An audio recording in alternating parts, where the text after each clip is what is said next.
Shalom, happy Sunday, brothers and sisters. Shalom, selamat hari Minggu, saudara-saudari. We want to read from Micah, the book of Micah. We read chapter 6, verse 6 to 8. Kita akan membaca dari kitab Mika, pasal 6 ayat 1 sampai 8. No, 6 to 8. Pasal 6 ayat 6 sampai 8. Yeah, let me start with verse 6. With what shall I come before the Lord and bow myself before God on high?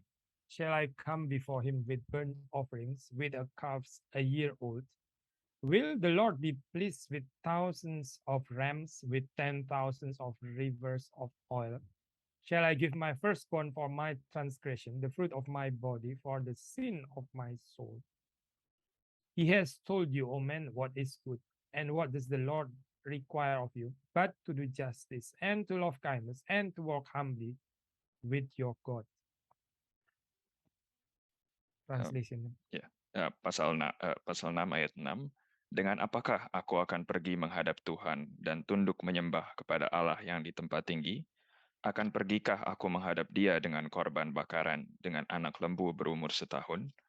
Berkenankah Tuhan kepada ribuan domba jantan, kepada puluhan ribu curahan minyak? Akan kupersembahkankah anak sulungku karena pelanggaranku, dan buah kandunganku karena dosaku sendiri? Hai manusia, telah diberitahukan kepadamu apa yang baik, dan apakah yang dituntut Tuhan daripadamu, selain berlaku adil, mencintai kesetiaan, dan hidup dengan rendah hati di hadapan Allahmu? Okay, let us pray. Mari kita berdoa. Dear Father in heaven, Bapa kami yang di surga, we thank you for the opportunity that we can worship you today. kami bersyukur atas kesempatan untuk menyembahmu hari ini. And please give us a restful heart and mind so that we can contemplate your word peacefully. Berikanlah kami hati dan pikiran yang beristirahat, sehingga kami juga bisa merenungkan firman-Mu dengan damai, And with a clear conscience, dengan hati nurani yang bersih, so that our lives can be transformed day by day more to be like you. supaya hidup kami bisa terus diubahkan menjadi lebih mirip dengan Engkau. Bless your servant, bless also the translators, Berkatilah hamba-Mu, berkatilah juga penerjemah, and bless also every one of us who is going to listen to the sermon and contemplate on the word of God. berkatilah juga setiap kami yang akan mendengarkan khotbah ini dan merenungkan firman Tuhan. In the name of Jesus we pray. Dalam nama Tuhan Yesus kami berdoa. Amen. Amin. So if you read the first 6 here, 6 and 7, it's kind of rhetorical questions. Jika kita membaca ayat-ayat ini, ayat 6 dan 7 itu semacam pertanyaan retorik. So rhetorical questions means that the answer is expectedly a no. Pertanyaan retorik berarti jawabannya diharapkan sebagai tidak. But at least from these rhetorical questions, we can also learn what is actually or usually emphasized in religion. Tapi dari pertanyaan retorik seperti ini, biasanya kita bisa mengetahui apa yang ditekankan di dalam agama. Yeah, you read here about burnt offerings, calves a year old, verse 6. Kita membaca di sini ada korban bakaran, anak lembu berumur setahun.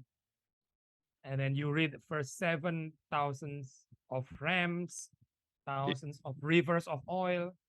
Di ayat 7, ribuan domba jantan, puluhan ribu curuhan minyak. Or my firstborn, our firstborn. Anak sulungku, anak sulungmu. Ya. Yeah, or the fruit of our bodies, the fruit of my body. Dan buah kandunganku. So these are things that usually considered to be worthy. When we come to the Lord, we can be deemed worthy by offering those things. Hal-hal ini yang dianggap sebagai layak untuk bisa melayakkan orang untuk hadir di hadapan Tuhan. But according to Micah, this is not the case.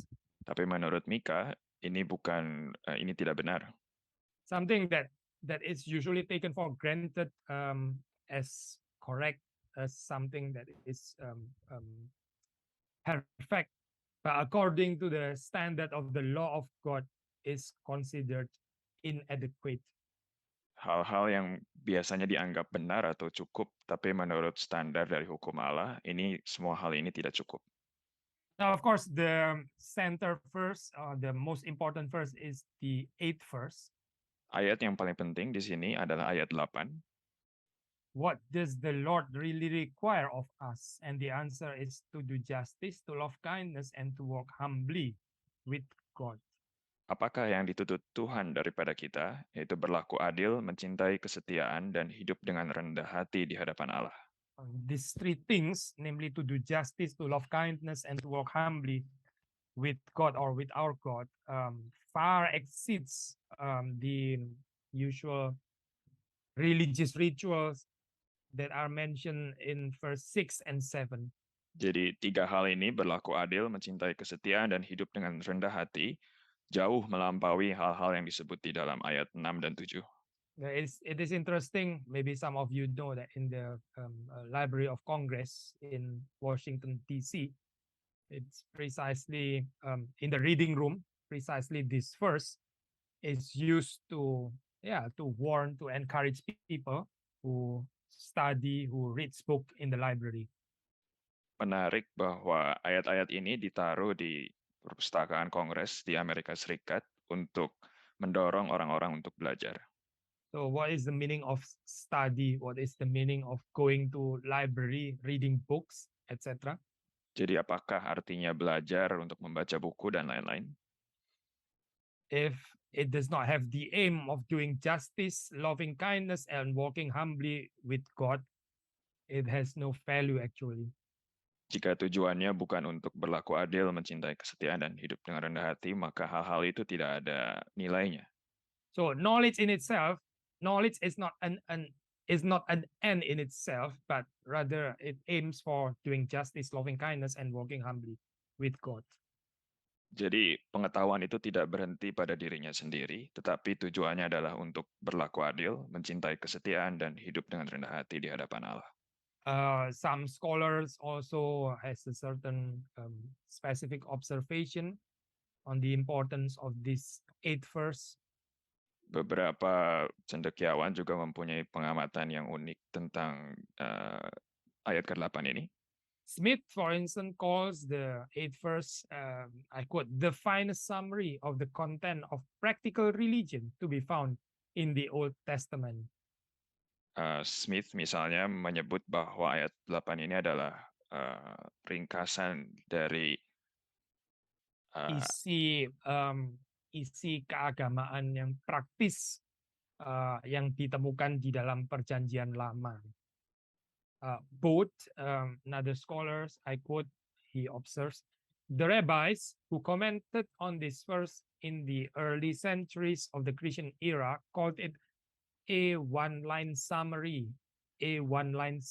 of the whole law. Ya, both seorang rabi menyebut bahwa bukan seorang rabi, both bilang bahwa both, yeah. The rabbis who commented, dia bicara tentang rabi-rabi Israel. Yeah. Rabi-rabi Israel, bahwa ini adalah satu kalimat yang meringkas sorry, I didn't remember. The whole law, yeah. Seluruh hukum Taurat. Ya, seluruh hukum Taurat itu diringkas hanya dengan satu baris ini aja, one line summary. So, good. Meaning, from the Lord's perspective, He does not want a ritual sacrifice or religious ritual disconnected from a transformed life, from a changed life. Jadi dari perspektif Tuhan, korban-korban dan ritual itu tidak boleh terputus dari kehidupan terpisah dari kehidupan spiritual. Kehidupan yang diubahkan. So there is always a certain danger to present religiosity as ritual sacrifices, as religious rituals, but without transformation of life. Jadi ada bahaya untuk melakukan segala macam ritual agama tanpa adanya hidup yang diubahkan. Whereas the Lord Himself aims for this transformed life. Eh, Tuhan sendiri ingin bertujuan untuk menghadirkan hidup yang diubahkan ini. So again, if you read from the book of Jeremiah, we can read. I mean, let's read chapter 7, verse 3 Jika to 7. Jika kita membaca dari Yeremia pasal 3 ayat 1. 7. Aduh, 7. Yeremia pasal 7. Jeremiah 7 verse 3 onwards. Dari ayat ketiga dan seterusnya. Thus says the Lord of hosts, the God of Israel, amend your ways and your deeds, and I will let you dwell in this place. Beginilah firman Tuhan semesta alam Allah Israel, perbaikilah tingkah laku, langkahmu dan perbuatanmu, maka aku mau diam bersama-sama kamu di tempat ini. 5. For if you truly amend your ways and your deeds, if you truly execute justice one with another, if you do not oppress the sojourner, the fatherless, or the widow, or shed innocent blood in this place, and if you do not go after other gods to your own harm, then I will let you dwell in this place in the land that I give of old to your fathers forever. Ayat kelima, melainkan jika kamu sungguh-sungguh memperbaiki tingkah langkahmu dan perbuatanmu, jika kamu sungguh-sungguh melaksanakan keadilan di antara kamu masing-masing, tidak menindas orang asing, yatim, dan janda, tidak menumpahkan darah orang yang tak bersalah di tempat ini, dan tidak mengikuti Allah lain yang menjadi kemalanganmu sendiri, maka aku mau diam bersama-sama kamu di tempat ini, di tanah yang telah kuberikan kepada nenek moyangmu, dari dahulu kala sampai selama-lamanya. So again, to amend, to change our ways and our actions is substantial to true religion. Jadi untuk mengubah jalan dan hidup kita itu adalah hal yang esensial dalam agama yang sejati.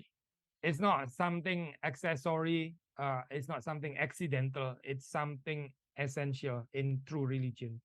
Ini bukan sesuatu yang aksesoris ataupun sekunder, tapi ini merupakan hal yang esensial dalam agama yang sejati.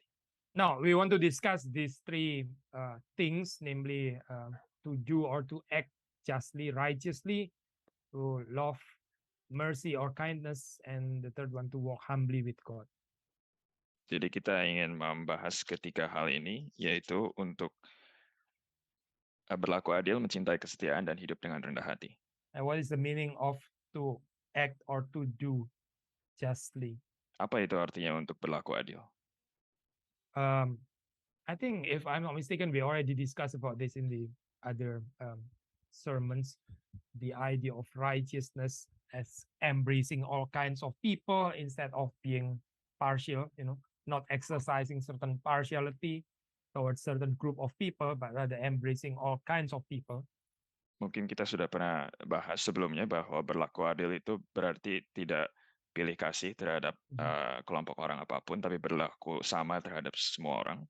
Now, righteousness, of course, is very important when we talk about the Torah, the kingdom of God. We cannot talk about the Torah or kingdom of God without righteousness. Tentu keadilan ini sangat penting untuk pengertian kita akan Taurat dan kerajaan Allah. Kita tidak bisa membicarakan Taurat dan kerajaan Allah tanpa keadilan. Maybe one more point. This is rather minor, but still important when we want to discuss or even talk about doing justly. Mungkin satu poin lagi yang sangat penting ketika kita membicarakan keadilan. It should not remain as a mere talk. So when we talk about justice, when we talk about righteousness, it should not remain as mere talk. Ketika kita membicarakan keadilan, itu tidak boleh berhenti hanya kepada bicara, hanya bicara. Talk is something very easy. Talk is cheap, but we have to experience, we have to exercise, we have to do, we have to act justly, and not only discussing or talking about the idea of justice or righteousness. Cuma bicara itu gampang, tapi melakukannya itu yang penting. I always call it rhetoric Christianity. Rhetoric Christianity. Christianity that only talks but doesn't have the embodiment, doesn't have the application, implication, internalization, expression, etc. in our everyday lives. That is rhetorical Christianity. Kekristenan yang retorik, kekristenan yang cuman berhenti di bicara, tapi tidak ada tindakan yang nyata dengan tubuh kita, dengan segala tindakan kita. Again, what is required from our Lord is to do or to act justly. Apa yang dituntut Tuhan yaitu untuk berlaku adil.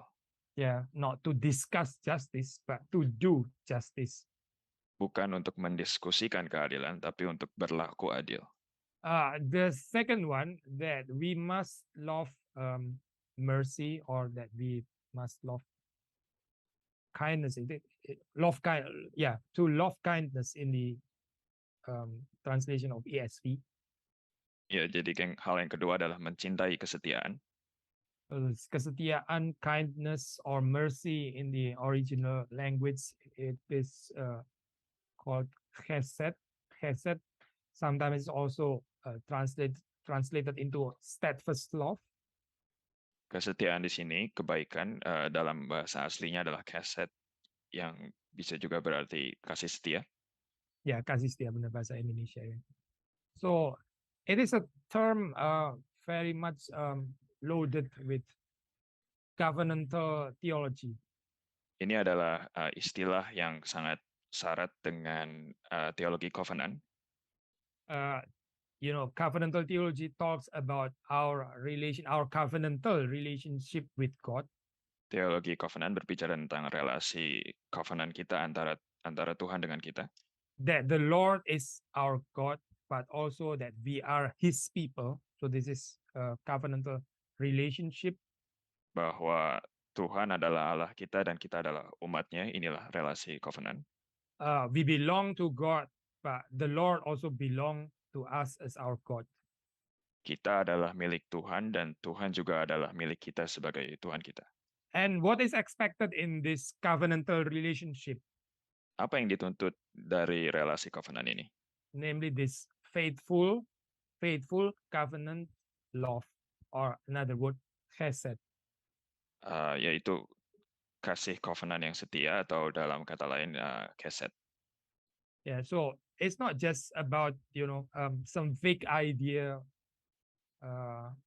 about love, or self-imagined idea about mercy, but again, it is in the context of our covenantal relationship with our God. Jadi ini bukan ide kasih atau kasih setia yang ngawang-ngawang, tapi tentang chesed atau kasih setia.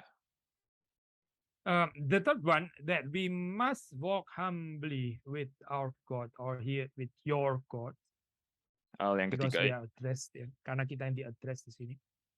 Yaitu hidup dengan rendah hati di hadapan Allah kita. There are several things that can be discussed or noticed here.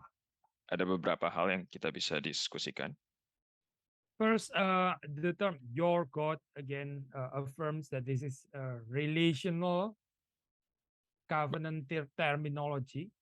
Kata di sini Allahmu atau Allah kita, karena kita yang diadres, berarti ini adalah teologi covenant. Again, the term "your God" is actually part of the covenantal formula. Jadi kata Allahmu di sini adalah bagian dari formula teologi covenant. When the Lord spoke to Israel,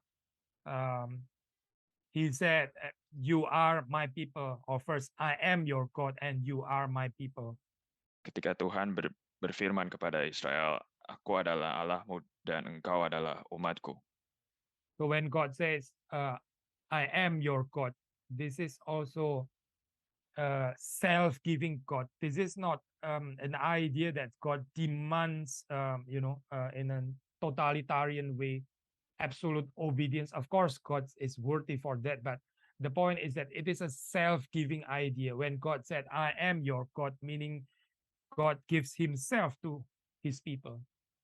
Jadi ketika Tuhan berfirman, "Aku adalah Allahmu," Tuhan adalah Tuhan yang memberikan dirinya kepada umatnya, bukan seorang totalitarian yang mengharapkan kepatuhan yang absolut.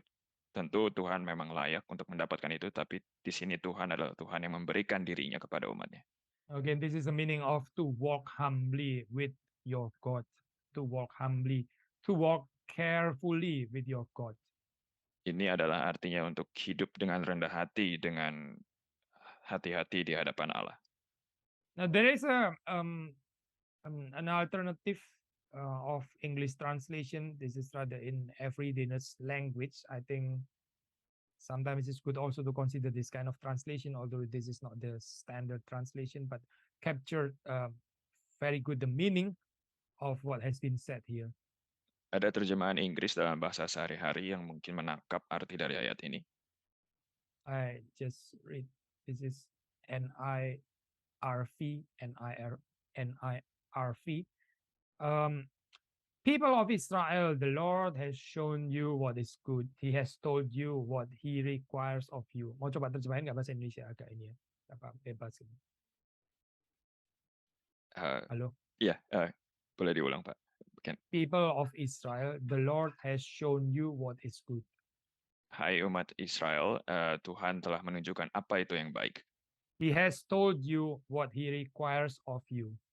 Dia telah berfirman kepadamu apa yang Dia tuntut.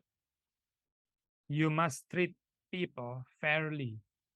Engkau harus memperlakukan orang dengan adil. You must love others faithfully.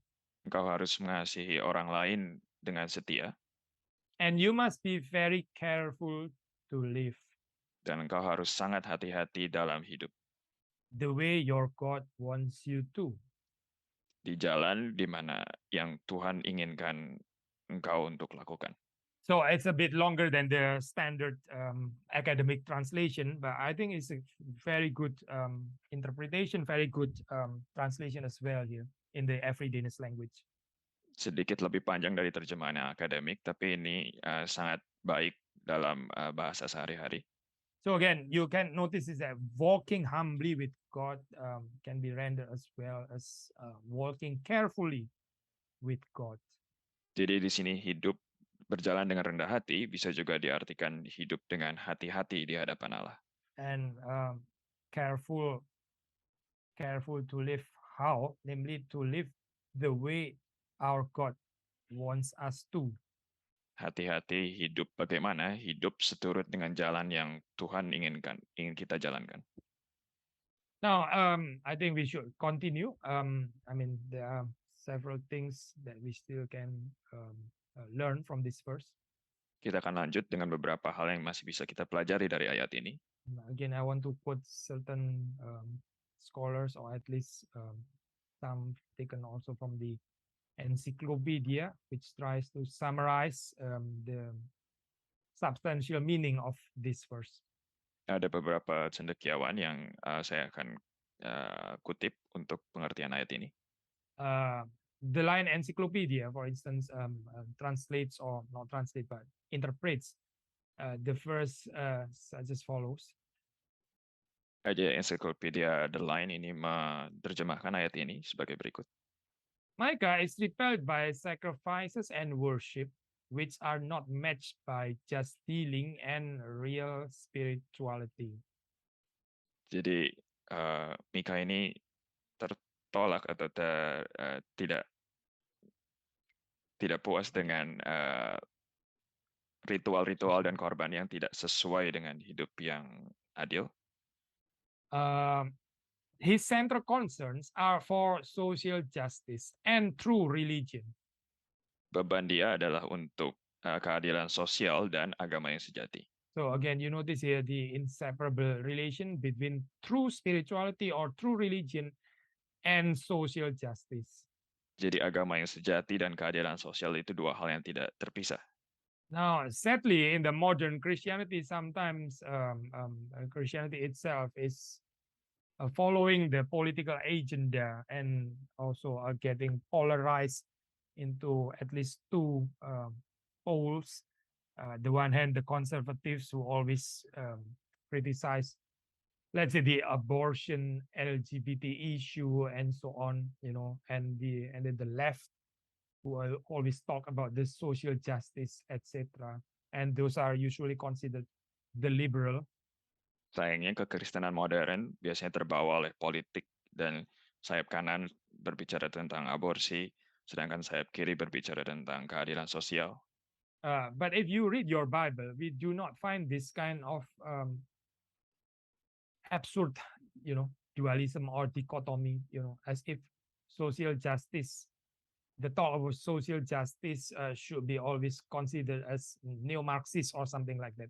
No, I mean, Micah is certainly not a neo-Marxist. Tapi di dalam Alkitab kita tidak menemukan dikotomi ini. Alkitab membicarakan tentang keadilan sosial tanpa harus menjadi neo-Marxis. Tentunya Mika bukan seorang neo-Marxis. Again, there is an inseparable connection or relation between true spirituality, true religion, even true worship, and concern for justice. Jadi dua hal ini tidak terpisah antara keagamaan, spiritualitas yang sejati dengan keadilan sosial. I quote another scholar. This is from A.R. Fawcett. Ada seorang cendekiawan lagi dari A.R. Fawcett. Yang namanya A.R. Fawcett. Oh, namanya A.R. Fawcett. Yeah. I quote, without love, holiness of heart, and righteousness of life. I repeat, without love, holiness of heart, and righteousness of life. Terjemahin dulu. Tanpa kasih, kesucian, dan keadilan daripada hidup. Flowing from faith in Christ. Yang mengalir dari iman di dalam Kristus. Now, this is all our church goings, forms of prayers, and alms givings profit us nothing. Semua kegiatan kita untuk pergi ke gereja dan memberikan amal itu tidak berarti apa-apa. Dan juga berdoa, ya, itu juga, semua kegiatan gereja itu nggak bermanfaat apa-apa untuk kita. So again, there is always the temptation or dangers replacing, substituting the essence of true religion with a mere church activity, prayer, however important it might be. Of course, it's important. And alms givings, again, it is important. But this never substitutes the essence of true religion, as mentioned by the prophet Micah.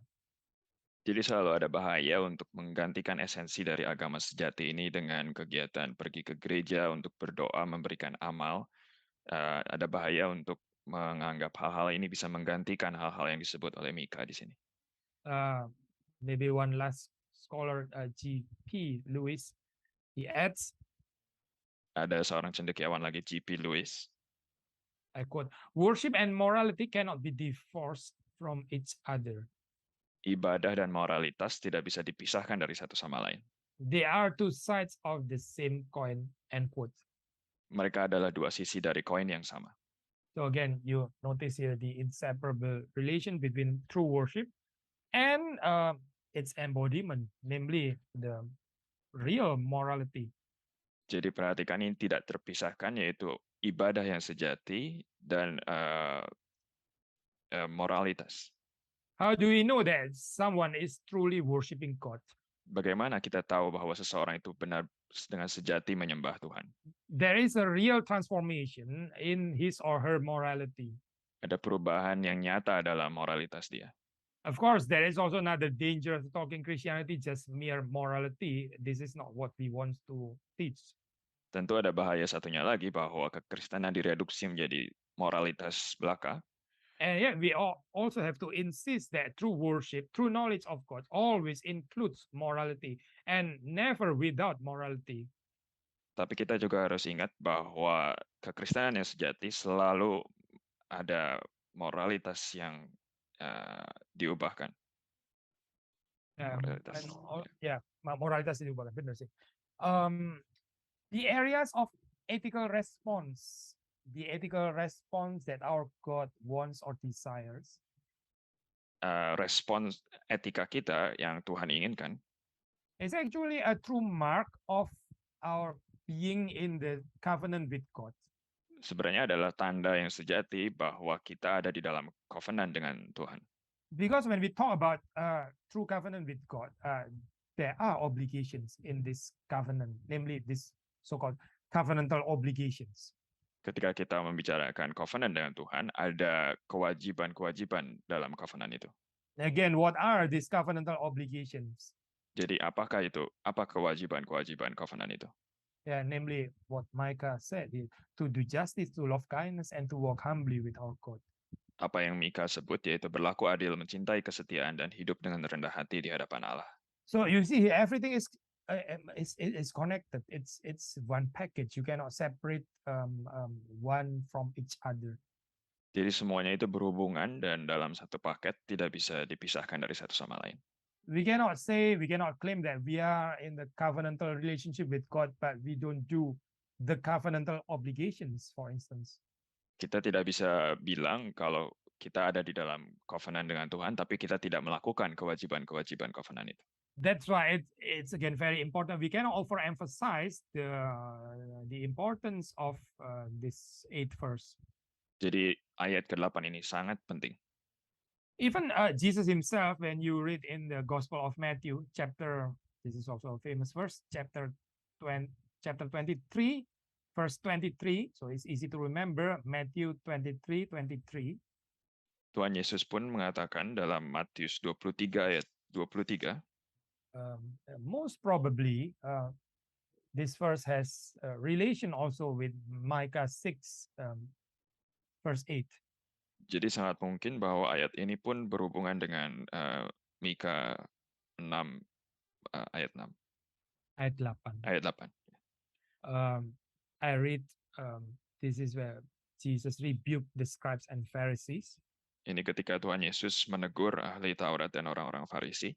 I read verse 23.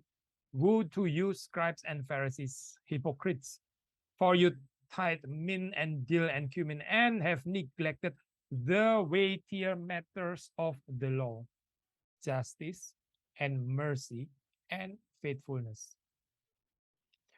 Ayat 23, celakalah kamu, hai ahli-ahli Taurat dan orang-orang Farisi, hai kamu orang-orang munafik, sebab persepuluhan dari selasih, adas manis, dan jintan kamu bayar, tetapi yang terpenting dalam hukum Taurat kamu abaikan, yaitu keadilan dan belas kasihan dan kesetiaan.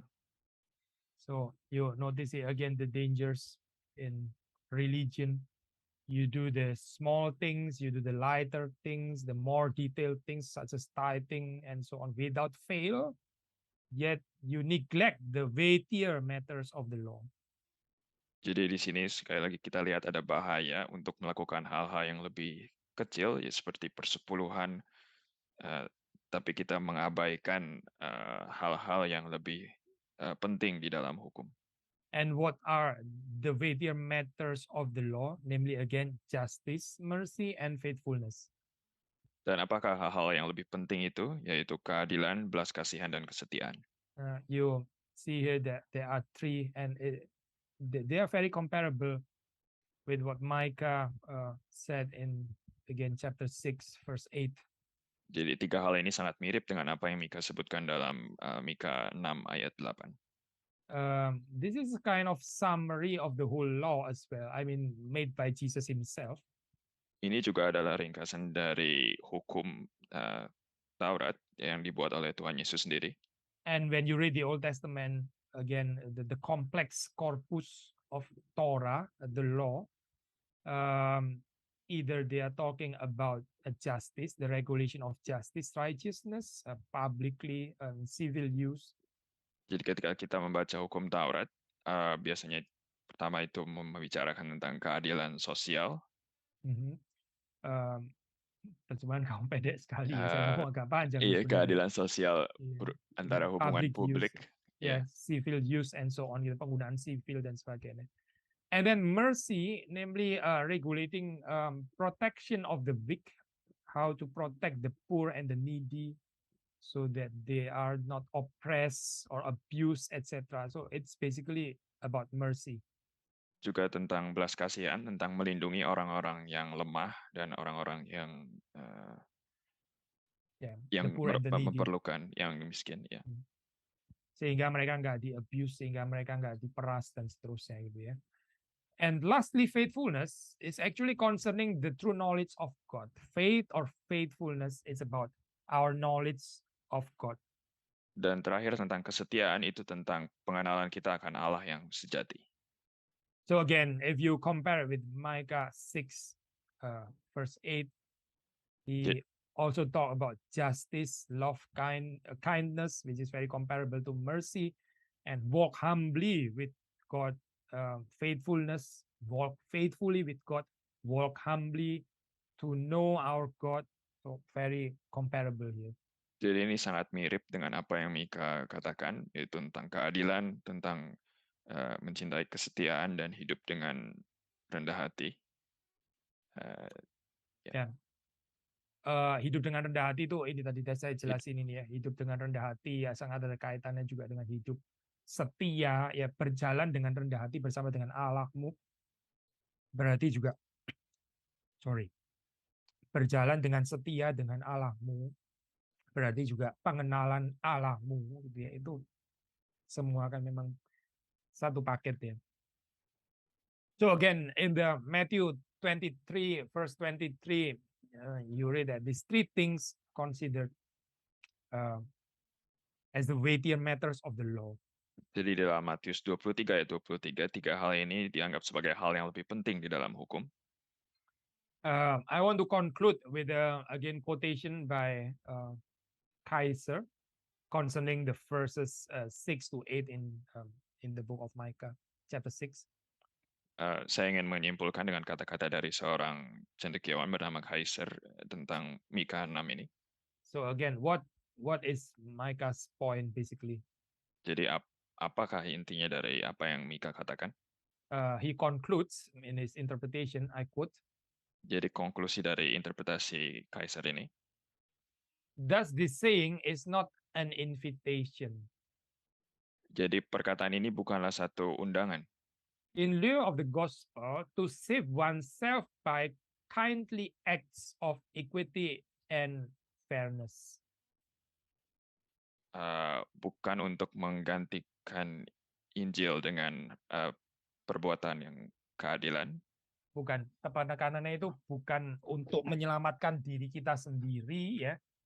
Bukan untuk menyelamatkan diri kita sendiri dengan perbuatan baik, keadilan, fairness dan sebagainya. Nor is it an attack on the forms of sacrifices and cultic acts mentioned in the tabernacle and temple instructions. Jadi ini bukan juga untuk merendahkan kegiatan ritual agamawi, baik itu persembahan di bait Allah ataupun yang lain. It was instead a call for the natural consequence of truly forgiven men and women. Tapi ini untuk menyadarkan tentang akibat yang natural, yang alamiah daripada orang-orang yang diselamatkan. Ya, ini adalah a call, ini adalah panggilan ya bagi itu orang-orang yang memang sungguh-sungguh diselamatkan. To demonstrate the reality of their faith by living it out. Untuk menyatakan realita iman mereka, untuk melaksanakan, untuk melakukan iman mereka dalam hidup mereka. By living it out in the marketplace. Untuk menghidupinya di dalam dunia sehari-hari. Yeah. So meaning in the marketplace, not only in the tabernacle, not only in the temple, but in the marketplace. Jadi bukan hanya di bait Allah, bukan hanya di tabernakel, tetapi di luar sana di dunia tempat pekerjaan dan sebagainya. Tempat pekerjaan, ya. Such living will be accompanied with acts and deeds of mercy. Hidup seperti itu akan berbarengan dengan perbuatan-perbuatan belas kasihan. Deeds of justice and giving of oneself for the orphan. Perbuatan keadilan untuk memberikan diri sendiri untuk para yatim. For the widow and the poor. untuk para janda dan yang miskin. So again, justice, mercy, protection of the weak, and faithfulness, namely true knowledge of God. Jadi keadilan, belas kasihan untuk melindungi yang lemah, dan juga kesetiaan untuk kesetiaan kepada Tuhan. May God help us to grow in Christ. Kiranya Tuhan menolong kita untuk tumbuh di dalam Kristus. Let us close with a prayer. May I ask Brother Sam to close with a prayer? Mari kita berdoa. Our Father in heaven, we thank you for your word.